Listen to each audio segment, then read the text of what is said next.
Voilà, donc on m'a invité parce que je suis évangéliste, j'étais pasteur, mais en fait, oui, j'étais consacré pasteur évangéliste, c'est ça un peu mon titre, si on veut. Et puis voilà, ça fait quelques années, mais déjà, j'avais 14 ans, j'étais déjà en train de faire des choses assez vite. 14 ans, c'était jeune, j'avais dû prendre le baptême, mais je n'avais pas tout à fait compris. Je me souviens de l'entretien avec le pasteur de l'époque, où il me posait des questions, et je n'étais pas très sûr de comprendre les questions. Mais je sais que Dieu m'avait touché. Et j'avais senti, j'avais goûté, il y avait quelque chose qui s'était passé en moi, et ça me suffisait. Et puis je voulais que les gens le sachent. Donc je portais une veste en jeans, à l'époque c'était très tendance, hein, un peu déchirée comme ça. Et puis un ami avait dessiné une croix sur la veste avec Jésus t'aime, et je portais ça tout le temps. 14, 15 ans, donc j'allais à l'école avec ça, ou j'allais dans la rue avec ça. Et les gens étaient un peu, waouh, c'est quoi? Et je me souviens d'avoir rencontré un jeune homme, enfin, il était 2 heures du matin. Oui, je sais, qu'est-ce que je faisais à 2 heures du matin à 15 ans ça, ça c'est un autre problème. Mais, et c'était en fait un toxico qui était prostitué, enfin, etc. Et il voit ma veste et il me dit, ah, mais moi aussi, j'aime Jésus, regarde, j'écris un poème et tout. Puis on a discuté, et en fait, on a relationné avec ce gars pendant des années. Et il venait, à l'époque j'étais au Buis, et j'étais pasteur là-bas aussi. Et en fait, il venait de temps en temps, pas toujours dans un très bon état. Il me dit, est-ce qu'on peut prier ensemble? Et je prie avec ce gars. Et on a cheminé comme ça des années. Il ne supportait pas de rentrer dans l'église parce qu'il voyait que tout le monde le jugeait. Effectivement, il avait une apparence un peu spéciale, hein, on voyait qu'il avait passé une soirée un peu compliquée, enfin une nuit un peu compliquée. Mais on pouvait relationner. Et puis je ne sais pas, il est mort d'une overdose quelque temps après. Voilà. Mais qu'est-ce qui s'est passé? Est-ce que Dieu l'a accueilli? J'en sais rien. Là, je ne suis pas juge. Mais pour dire qu'on peut vraiment faire quelque chose si vraiment notre cœur a été touché par Dieu. Enfin, on devrait, si j'ose dire. Bon, je vais ouvrir mes notes. Hein, excusez-moi. Je vais essayer. Hein, c'est des gadgets que j'adore. Ah, mon Dieu. Tout va bien. Allons-y. Merci. Si jamais je perds ma voix. Petit Ricola, très bon. Donc, moi, j'ai l'impression quand même que ce que je viens de vous raconter, hein, on est touché, c'est un petit peu ce que Jésus a accompli. Enfin, quand il est venu sur terre, il avait quelque chose à faire. Et on trouve ça dans l'évangile de Jean. Une partie du verset Jean 20, le verset 21, il dit « Comme le Père m'a envoyé hein ». Il dit, mais je suis. Alors là, après sa résurrection, puis il dit, mais le Père m'a envoyé. Donc il sait clairement pourquoi il est là, il est envoyé. Il a un job à faire et il en est conscient. On est d'accord jusque-là? Merci.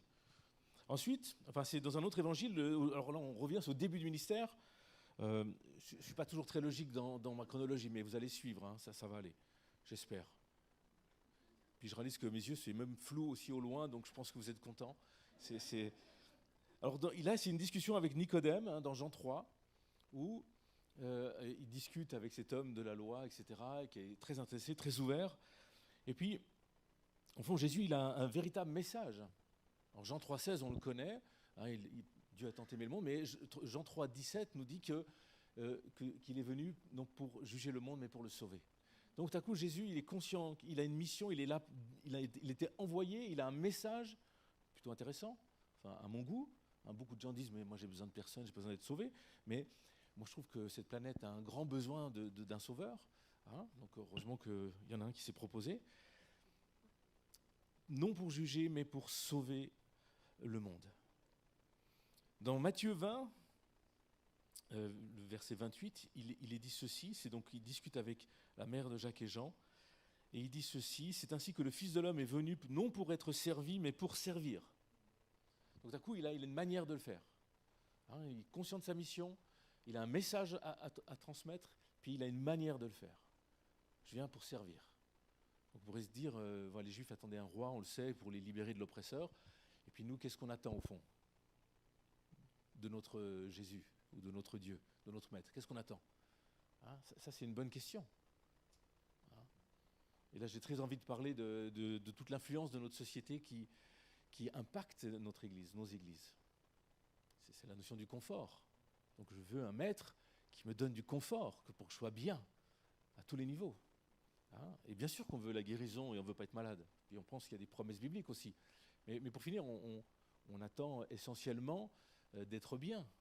Puis une fois qu'on est bien, parce que Dieu est bon, eh ben on s'arrête là. Hein. Enfin, jusqu'à quel point on est à ce stade-là, en disant, bon, Seigneur, merci, tu m'as béni, merci pour le travail, attends, je vais aller en vacances, et puis je vais me racheter quand même une bagnole, j'en sais rien. Hein. Alors, est-ce que je compte les achats de voitures? Pas spécialement, mais c'est juste dans l'attitude de cœur. La manière de le faire, un esprit de service. Et puis, Matthieu 26, le verset 39, et là, il est dans le jardin de Gethsémané. Il arrive un petit peu à la fin, il est presque au bout, il le sait, et il va faire cette prière. Puis il s'avança quelques pas, se jeta le visage contre terre et fit cette prière. « Mon Père, si cela est possible, que cette coupe s'éloigne de moi, toutefois non pas ce que je veux, mais ce que tu veux. » Et là, tout à coup, on a un Jésus qui en fait reste attaché à sa mission, à son appel, à sa raison d'être sur terre. Il reste attaché à ça et il va jusqu'au bout. On connaît la suite, ce qu'il a accepté, il a supporté, il a porté nos fautes, nos péchés, nos maladies. Et là, c'est le bénéfice que l'on a. Il est mort et Dieu l'a ressuscité. Donc, mais il est resté fidèle, conscient de sa mission. Il l'a fait avec la manière, il l'a fait avec un véritable message à transmettre et il l'a tenu jusqu'au bout. Alors je pourrais m'arrêter là, vous avez mes 4 points de mon message. Et puis maintenant, je dis, bon, c'est Jésus notre maître, comparons-nous. Est-ce que je suis vraiment conscient de la mission que Dieu me confie? Est-ce que j'ai véritablement un message? Ou est-ce que je sais, ou j'arrive à le communiquer? Est-ce que je le fais avec la manière? Est-ce que je fais jusqu'au bout? C'est pas mal, hein? Alors bon, il y a d'études. C'est une étude, j'ai un petit peu extrapolé les chiffres parce qu'au fond, j'ai vu que la population a évolué. C'est aux États-Unis. C'est un théologien, Andrew Templeton, qui parle du fait que du discipulat. Hein. Alors moi, j'ai extrapolé les chiffres. Hein, 165 millions d'hommes. Il a fait ça parmi les hommes. Désolé pour les dames, mais bon, voilà, je trouve que le néo-féminisme fatigue. Alors, je parle pour les hommes. Hein, voilà. C'était pas assez subtil, là, visiblement. Mais j'aime beaucoup les femmes. J'ai une femme et nous avons 2 filles. Et je suis un homme heureux au milieu de tout cela. Hein. Je devais parler un peu de toi, chérie. C'est fait. Elle dit que je parle tout le temps d'elle, donc je continue. Alors, ce Andrew, il dit 165 millions d'hommes, environ 76 millions de croyants, environ. C'est les statistiques. J'ai regardé un petit peu. Bon, c'est aux États-Unis, hein. Et puis, parmi ces 76 millions, seulement 17 millions participent à une forme concrète de formation de disciples. Hein, ça signifie qu'en gros, un homme sur 10 ou sur 12, en fait, est véritablement un croyant qui marche de manière engagée avec le Christ. 1 sur 10. Alors imaginez une équipe de foot. Hein, il y a un mec qui vient à l'entraînement, hein, puis il y en a un qui connaît bien les règles. Hein, voilà, c'est le même. Tous les autres, ils ne viennent pas à l'entraînement, puis les règles, non, je prends le ballon avec les mains, je préfère. Hein. Par contre, courir, j'aime pas. Alors, si j'ai le ballon dans les mains, et vous ne me touchez pas. Hein, et le gardien, tu t'enlèves, et voilà. Et on a l'impression que c'est... Mais c'est un petit peu ça. Je ne consacre pas ma vie. Hein. Je dis, ok, Jésus, merci, tu es super, tu as fait tout ça pour moi. Ok, tu es un exemple, tu es mon modèle, tu es mon maître, je te chante, je te donne mon cœur, le meilleur. Oui, Seigneur, il y a tellement de choses belles en moi. Hein. Non, je sais que moi, quand je chante ce chant, je suis là, je dis, Seigneur, bon, je sais pas trop, enfin, tu sais tout, hein, et puis je te donne ce que j'ai, quoi. Hein, voilà. Mais en même temps, ces statistiques nous montrent qu'une grande partie des croyants vivent, en fait, pas pour leur maître. C'est ça que ça veut dire. Ils vivent pourquoi? C'est une autre question. Mais en tout cas, pas pour leur maître. Et il semblerait... c'est qu'entre le 1er siècle et notre siècle, l'Église a perdu un peu cette vision du discipulat. Alors quand? Ce sont des historiens qui pourraient dire des choses, mais il y a quelque chose qui s'est perdu quand même. Alors pas partout, il y a des endroits où il se passe des choses incroyables, heureusement, mais il y a quand même globalement, et je trouve de plus en plus dans notre société, une distance avec cette réalité du fait d'être engagé disciple du Christ. Une autre étude, c'est l'étude Georges Barna, 18% des chrétiens interrogés disent que la priorité de leur vie est de grandir sur le plan spirituel. 18%. Alors, on est un peu mieux au niveau statistique, mais 18% des chrétiens disent que c'est très important. Et la moitié des croyants disent qu'ils s'appliquent à grandir spirituellement, mais enfin, ils ne font pas trop d'efforts. Oui, c'est bien, mais bon. Il y a quoi comme match ce soir? Ça, c'est les pensées qu'il y a dans certaines personnes. Grand Prix, non, il n'y a pas aujourd'hui. Attends, on mange quoi à midi? Et puis demain, il faut que j'aille au boulot. Oh là là. Voilà, ça, c'est les pensées que certains ont. Je suis prophète aussi.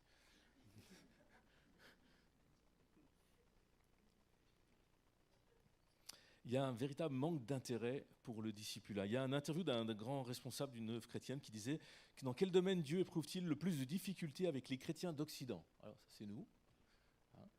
Et voilà ce qu'il dit, sa réponse. Je crois que nous avons perdu la dimension de la vie de disciple.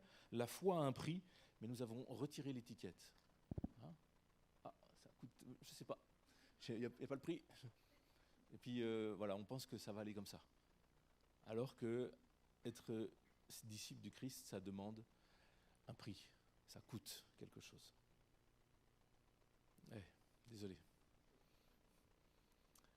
Désolé. Parce qu'au fond, la religion compte aussi, mais c'est pas vraiment la même chose. Suivre Christ, ça coûte aussi, mais ça donne du sens, je trouve. Alors, un disciple, c'est évidemment celui qui suit l'exemple de son maître. Je vous ai dit très courtement en introduction, mais comment Jésus l'a fait, conscient de sa mission, avec un message pertinent, il l'a fait avec la manière, avec l'attitude de cœur, avec le service. Il l'a fait jusqu'au bout. Est-ce que cette prière qu'il a faite dans le jardin Gethsémani, toutefois non pas ce que je veux, mais ce que tu veux, est-ce que cette prière, on peut la faire véritablement? Alors on peut la faire, mais est-ce qu'on va vraiment obéir à la volonté que Dieu ou à la pensée que Dieu va nous donner? J'ai une jeune stagiaire que je ne dois plus appeler stagiaire, je dois l'appeler assistante exécutive, Alpha Life. J'ai vu son intitulé d'email, là, sa signature. Je lui ai dit, mais t'es stagiaire, Bon. Mais en fait, elle fait un boulot elle a le bon titre, même si elle a le salaire de stagiaire. Enfin bon, ça c'est une autre histoire.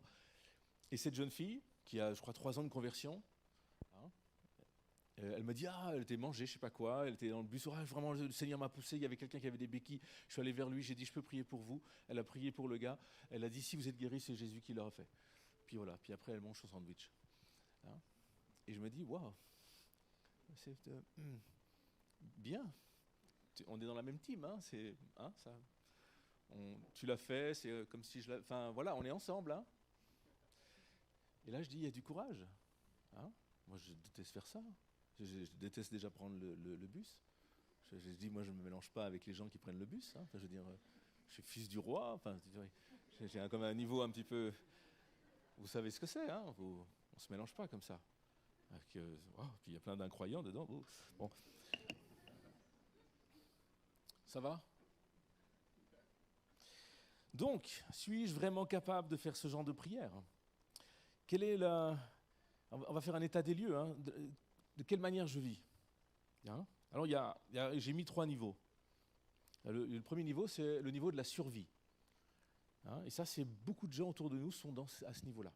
C'est-à-dire que je vis vraiment, je supporte la vie. J'essaye de m'en sortir. Juste, je ne vais pas tomber en dépression, on va me tenir le coup, on va avancer, j'ai un bout de job, on y va, et puis on espère que ça va aller. Et puis voilà. Il y a plein de gens qui vivent comme ça, et peut-être même dans nos églises, il y a des gens qui vivent comme ça, c'est la survie, on essaye de faire en sorte que ça aille.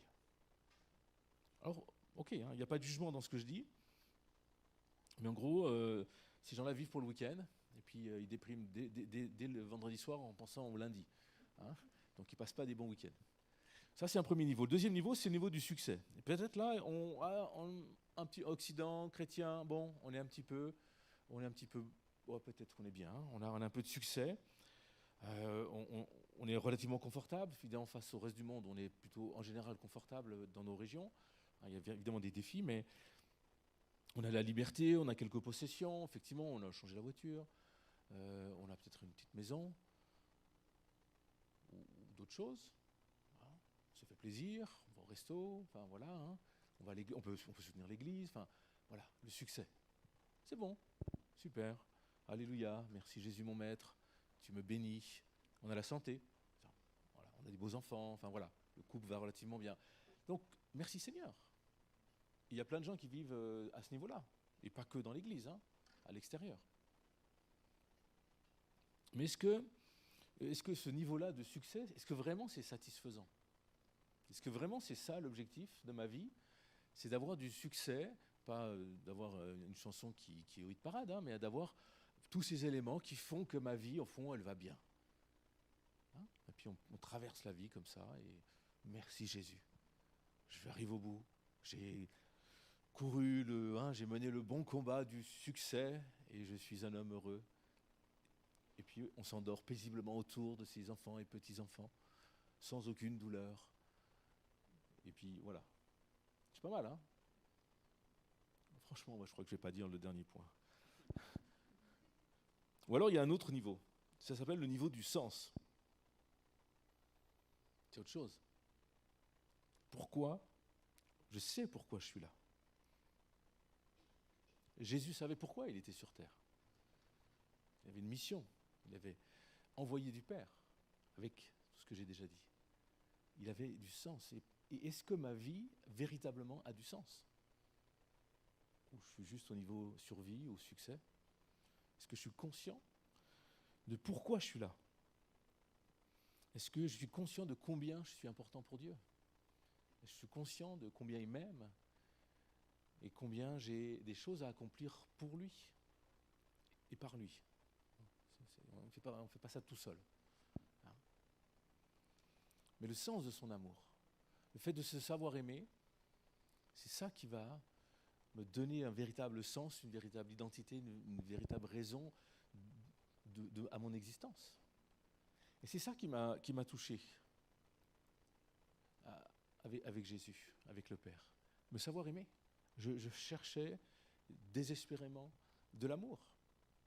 Mes parents étaient très gentils, mais néanmoins, visiblement j'avais un grand vide, hein, un grand besoin, et je cherchais de l'amour. Et j'ai eu la chance d'avoir un entourage qui ne me dise pas d'aller le chercher dans n'importe quoi. Tout à coup, certains versets de la parole, hein, je t'aime, tu as du prix à mes yeux, je donne des peuples. Il y avait plein de textes, j'ai beaucoup d'affection pour. J'étais là, oh, mais ça, je veux goûter à ces textes, à cette réalité-là, et j'ai expérimenté par étapes. Et c'est pour ça que j'avais une veste avec une croix dans mon dos qui disait Jésus t'aime. Oui, parce que je le vis. Et ça donne du sens à mon existence. Je ne pouvais pas le formuler comme ça à l'époque, mais maintenant je suis un peu plus mature, hein, vous avez tout de suite remarqué. Le sens, l'amour de Dieu. Et puis, je sais pourquoi je suis sur terre. Je sais pourquoi je suis là. Dieu m'aime et s'il ne m'arrête pas, je dis, ah voilà, cocon d'amour. Et je jouis de cette présence si tendre et douce de mon Père céleste. Et puis, on a besoin de vivre ces temps-là. C'est ce que disait mon épouse tout à l'heure, c'est s'arrêter et recevoir. Parce que Dieu est un Dieu comme ça. Un Dieu d'amour qui prend une image que j'ai toujours un peu de la peine, mais d'un époux avec son épouse, l'Église et son épouse. Donc j'ai toujours de la peine à me projeter, moi, dans cette image-là. Me marier avec un gars, je suis un petit peu mal à l'aise. Hein, mais ça montre la proximité, l'intimité que Jésus, que le Père veut avoir avec nous. Ça montre la grandeur, la richesse, la profondeur. Enfin, c'est vachement beau. Et c'est ce type de relation que Dieu veut avoir avec nous, mais ça ne s'arrête pas là. C'est parce que s'il veut cette relation avec nous, c'est parce qu'il y a un objectif, des objectifs pour nos vies. Bien sûr, celui de l'aimer. Il veut qu'on l'aime en retour. C'est ça qu'il veut en premier. Pas une bonne présence à l'église, pas des tâches à faire, mais de l'amour. De l'amour pour notre Dieu. Aimer, ça c'est un peu plus compliqué, mais ça, aimer notre prochain, c'est le deuxième mandat, le deuxième objectif que Dieu nous confie, c'est d'aimer les gens qui sont autour de nous. Et j'ai une amie, je ne sais pas si elle l'a repris, mais qui s'appelle Cathy, qui dit mon prochain, c'est tout le monde sauf moi. Et je trouve que ça résumait bien qui était mon prochain. Hein, parce que Parce que oui, il faut d'abord, oui, j'ai entendu ça longtemps, oui, mais avant d'aimer les autres, il faut s'aimer soi-même. Oui, mais bon, je dois encore travailler sur moi. Ouais, je ne suis pas tout à fait en accord avec mon être intérieur et je sens qu'une part de mes émotions ne sont pas tout à fait connectées avec l'amour divin. Ok, vous avez quel âge? J'ai 62 ans, d'accord, ouais. Et ça fait combien de temps que vous connaissez le Seigneur? Depuis ma tendre enfance. Bon. Et, et, ouf, oui, ok, c'est bien la relation d'aide, c'est bien, Dieu veut nous chercher.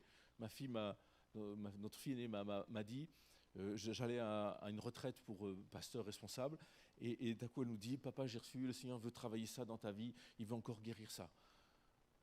Parce que j'avais partagé des circonstances que j'avais vécues très jeune. J'ai dit, bon, il me semble avoir déjà travaillé là-dessus, mais en fait, Dieu voulait recommencer, à réapprofondir, faire. Et j'ai dit, bon, ok, effectivement, c'est ce qui s'est passé. C'est qu'il y a eu cette parole de ma fille, et puis, d'un coup, j'ai fait un temps d'écoute avec des gens qui font ça. Et puis, d'un coup, oui, j'ai une pensée. Puis, ouais, ma fille m'a dit ça, et voilà. Et Dieu a fait quelque chose, et c'était vraiment beau. Donc, Dieu veut vraiment travailler. Mais c'est pas juste pour. Ben voilà, c'est retourne, voilà, nouvelle voiture, les vacances, hein, viens quand même à l'église. Non. Quelle est la prochaine étape? Hein, c'est cette dimension de la mission que Dieu nous confie. Hein, bien sûr, il y a la communion fraternelle, le fait de vivre ensemble, et l'Église est importante et précieuse, elle est là, elle est donnée, elle est nécessaire, on ne peut pas être chrétien tout seul, ça n'existe pas, on n'est pas fait pour ça. Hein, c'est comme le mariage, on ne peut pas se marier tout seul. Je sais qu'il y en a qui l'ont fait, mais ça ne s'appelle pas un mariage, ça s'appelle une mascarade.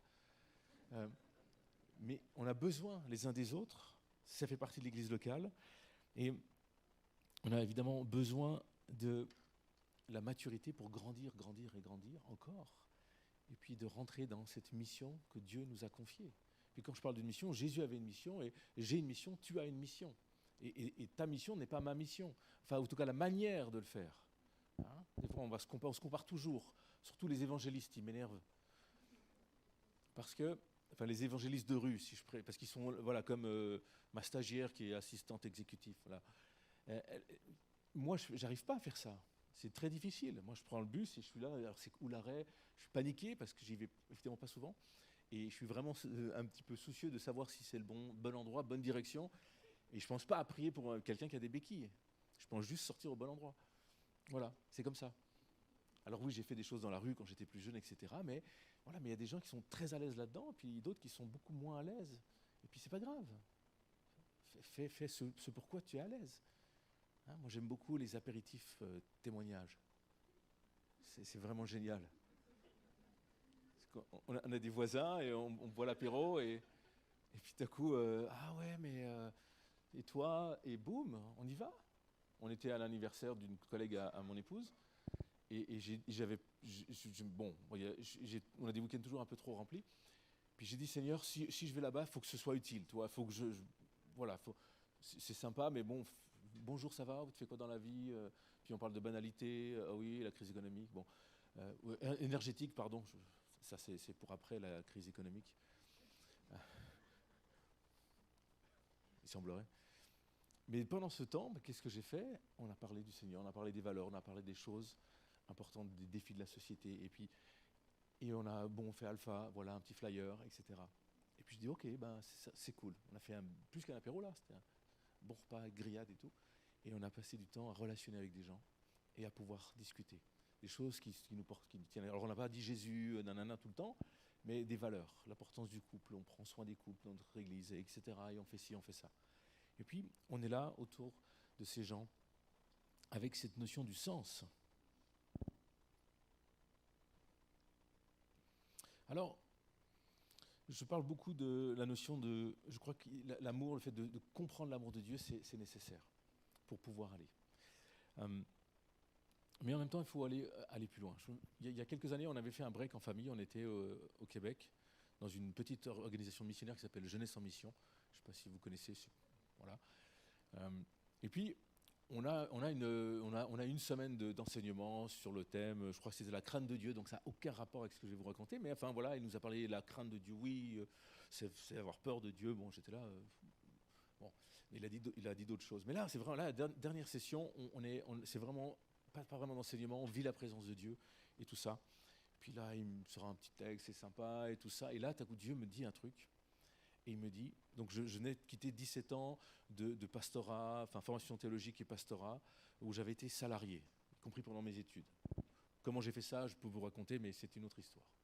Donc 17 ans que je touche un salaire pour étudier la Bible et être pasteur. Donc, moi, je trouve ça plutôt agréable. Hein. Au niveau succès, c'était cool. Hein. Et là, j'ai cette pensée qui vient et qui me dit, est-ce que tu es d'accord de travailler pour moi sans salaire? Et je suis là. Mais, pourquoi, Seigneur, qu'est-ce que tu es en train de me poser comme question là? Et vraiment, je suis là intérieurement en disant, j'ose pas trop formuler de choses, mais je dis, mais pourquoi, comment, c'est pas normal. Enfin, je fais taire ces voix, mais quand même, je suis un petit peu gêné par cette question. Et là, dans la pièce, il y avait une croix sur le mur.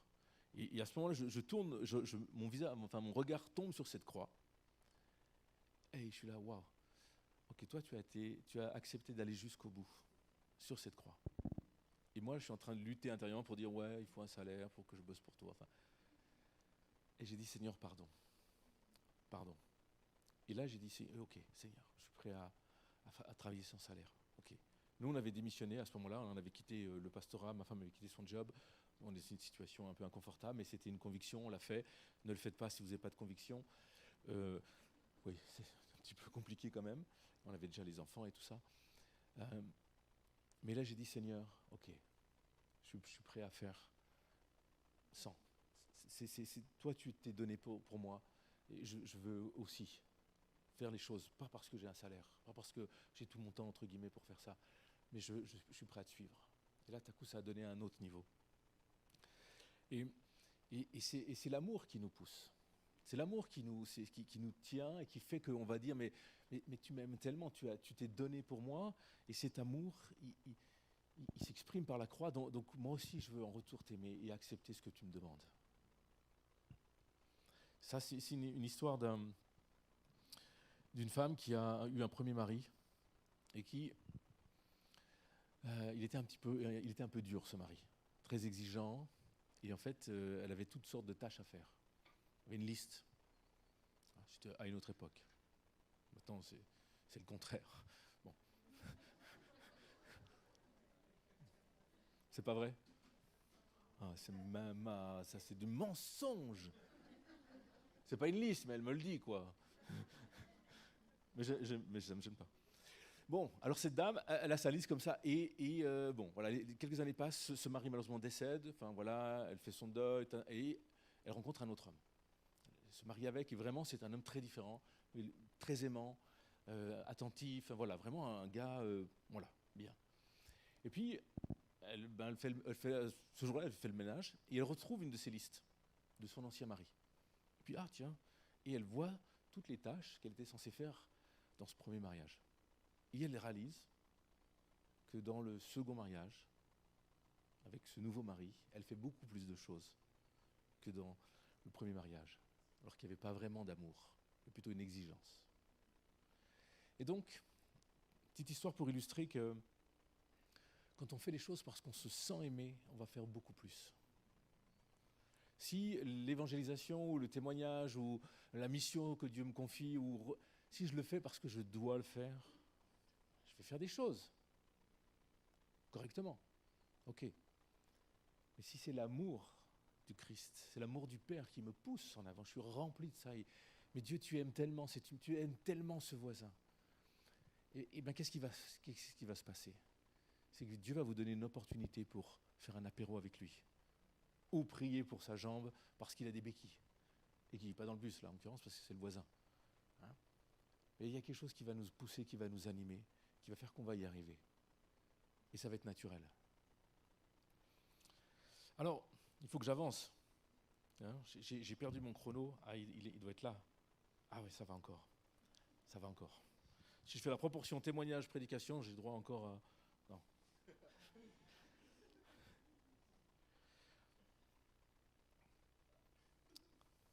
Ne vous inquiétez pas.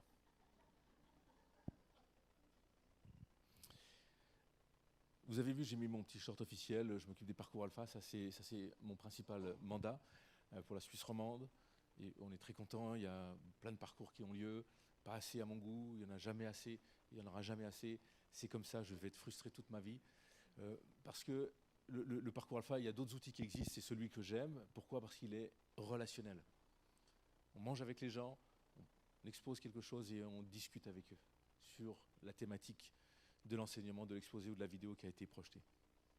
Donc c'est très relationnel et ça me convient beaucoup mieux que des gens que je vais croiser dans la rue sans que je ne connais pas.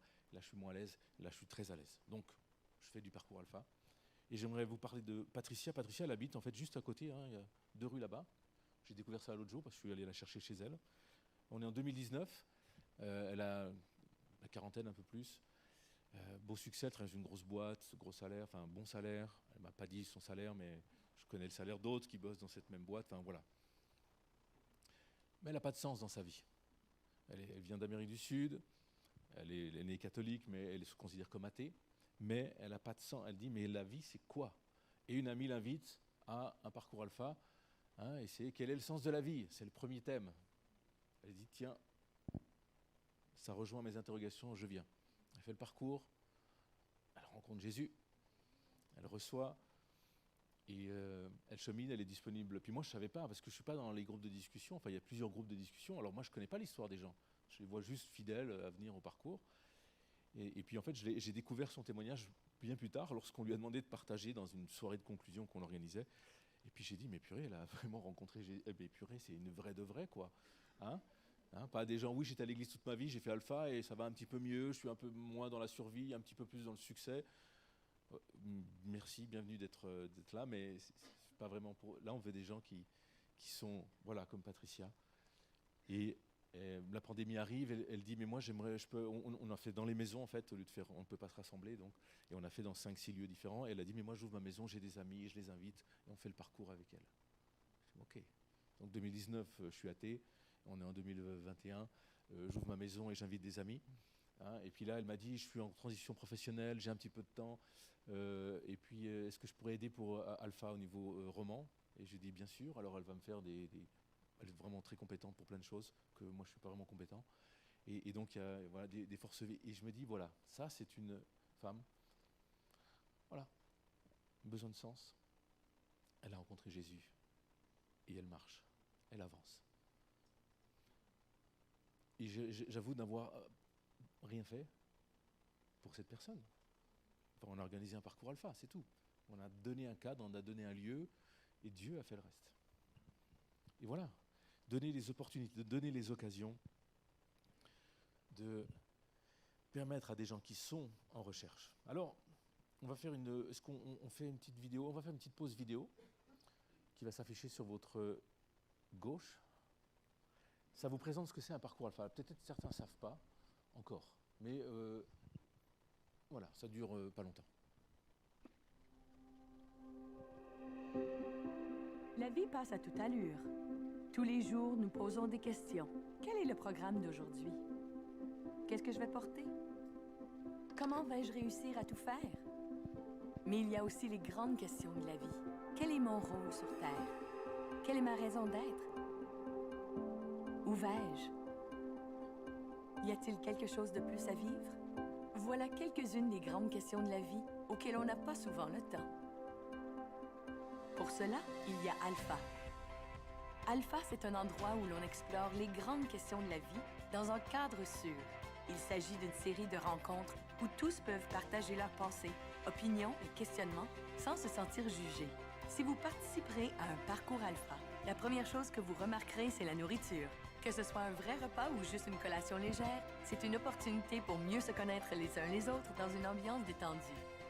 Ensuite, on visionne une vidéo alpha. Elles ont été conçues de façon à stimuler les échanges et explorent les grands thèmes de la foi selon une perspective chrétienne.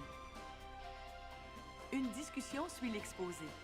C'est un moment essentiel du parcours alpha. C'est le moment qui permet aux personnes ayant des idées, croyances et expériences différentes de pouvoir poser des questions honnêtes et d'avoir une conversation franche.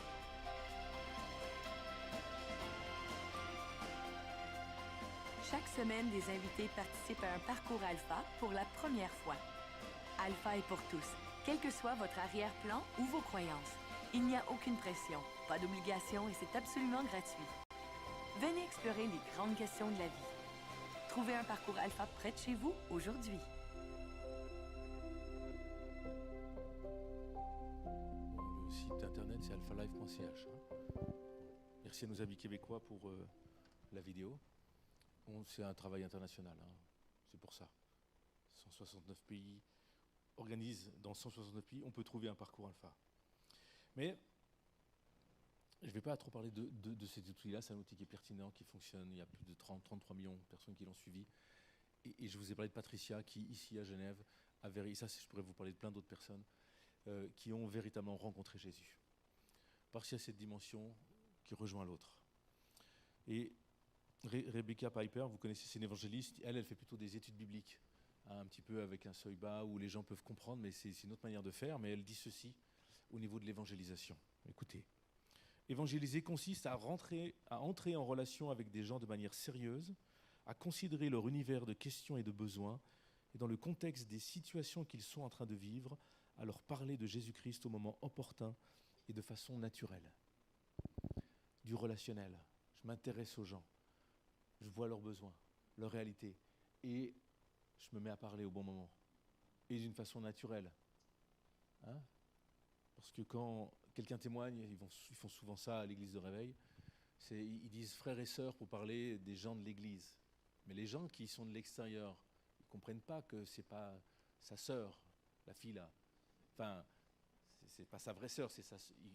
Alors, et surtout quand en plus, dans le témoignage, il parle de frères et sœurs, et en plus il parle de sa vraie sœur de sang, enfin, les mecs ils comprennent peu, ils sont perdus. Donc il faut faire un petit peu attention à la manière dont on parle, parce que les gens sont vite déboussolés un petit peu. Mais néanmoins, il y a véritablement des personnes qui sont en recherche. Il faut créer des espaces pour relationner. Alors, j'ai parlé je suis en quel mode survie, succès ou sens. J'ai parlé de l'amour qui est mon moteur, au fond. Parce que je sais que Dieu m'aime, et je sais que Dieu aime mon voisin et mon prochain, alors moi aussi je veux l'aimer. Et une très bonne manière de l'aimer, c'est d'avoir du temps pour lui. Petit apéro, vite fait.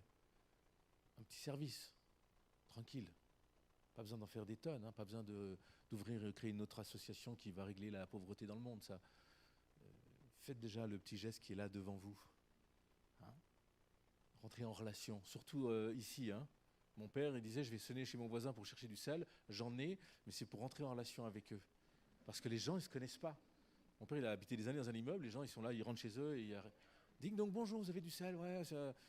Il ne dit pas, j'en ai plus, parce que ce serait un mensonge, mais enfin, ils rentrent en relation. Et comment est-ce que j'ai du temps pour être en relation avec les gens?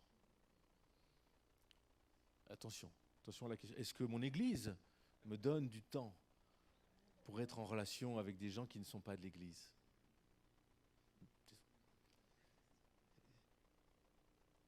Dans une église où je vais, je ne veux pas la citer, c'est parfois compliqué. Alors il y a du monde, il y a de l'activité, il y a beaucoup de choses, il y a des baptêmes, donc ça fonctionne, mais je dis waouh,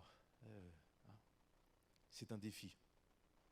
Mais Dieu nous confie. On a invité un voisin, alors lui il est déjà un peu croyant, un voisin qu'on a invité, mais c'est comme si sa femme dit mais il n'a pas capté un truc. Il faut vraiment qu'il fasse alpha. Alors c'était facile là, de l'inviter, mais j'ai aussi invité alors c'est quoi? C'est le copain de l'ex-femme de mon frère. Voilà, ça c'est et qui en fait était enfant dans une église évangélique, mais qui a jamais rien compris, rien. Il m'a dit mais je comprenais pas. En fait, les enfants partaient à la tribu, mais lui il sortait dehors. Et il traînait dans les rues et il revenait à la fin du culte. Et on était en vacances avec lui. Et puis tout à coup, on a commencé à parler de ces choses-là. Et je lui ai dit, mais nous, on fait un parcours alpha. Et hop, et donc je l'ai invité. J'ai aussi invité l'ex-femme de mon frère. Bon, voilà. Et puis je l'ai rappelé ça 2 jours avant. Et mercredi, on commence le parcours. Ah ouais, merci que tu aimeras. J'avais oublié tout ça. Il est venu mercredi. Alors, il est toujours avec ses questions. Puis il a eu une discussion avec un jeune qui, lui, aime le Seigneur et il n'était pas trop d'accord, mais il va cheminer. Mais prendre du temps, saisir les occasions qui sont là.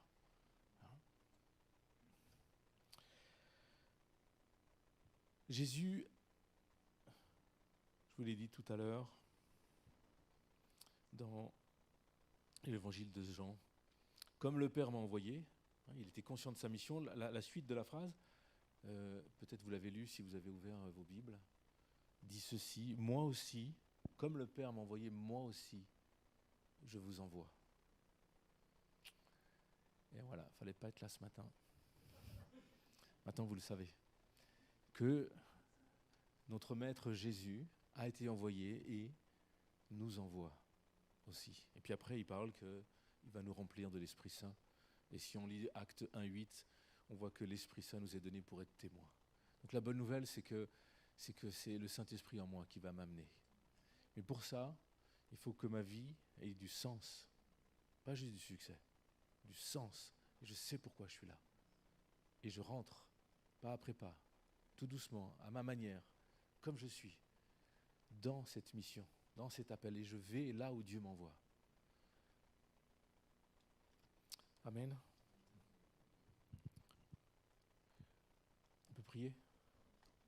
Parce que je crois que Dieu doit véritablement nous convaincre de ces réalités-là. C'est un défi. C'est un défi. J'ai Séverine qui a travaillé pendant 8 ans avec moi, qui a sorti 2-3 trucs sympas. Elle dit ceci: je suis ordinaire, mais je suis une lumière. Et je trouve, parce qu'elle est toute chou, elle est extrêmement compétente, mais elle est assez discrète. Je suis ordinaire, mais je suis une lumière. Et peut-être que tu te sens très ordinaire. Mais ce n'est pas le problème. Ce n'est pas le vase qui va briller. Le trésor, ce n'est pas le vase, c'est Jésus en nous. C'est Jésus en toi. C'est sa présence, c'est son amour, c'est son esprit qui met en toi. C'est ça qui est important. Ce que tu es, tes dons, tes capacités, tes qualités, c'est secondaire pour Dieu. Parce que Dieu t'équipe, Dieu t'appelle, Dieu t'envoie. Et le mot qui m'est venu, quand j'ai dit, Seigneur, qu'est-ce que tu veux dire à cette église? Je ne sais pas pourquoi ce mot m'est venu, mais c'est le mot beauté. Et je crois qu'il y a une grande beauté qui est là dans cette église. Alors, physiquement, je savais, en voyant Raphaël, je dis, oui, c'est une évidence, Seigneur. Ou Daya, hein, mais elle n'est pas là, donc, et plein d'autres. Mais je crois que le regard que Dieu porte sur vous, sur certains en particulier, Dieu dit, il y a une beauté. Quelque chose qui me plaît, quelque chose qui est beau, selon le royaume. Cette beauté du royaume, elle est là. Mais je sais aussi une chose, c'est que le diable veut nous faire taire. Il veut nous faire taire. Et il va tout faire, et il fait tout. C'est son job, et pas de problème pour lui. Il fait son job. Ma question, c'est, est-ce que nous faisons le nôtre? Par amour, par l'Esprit Saint.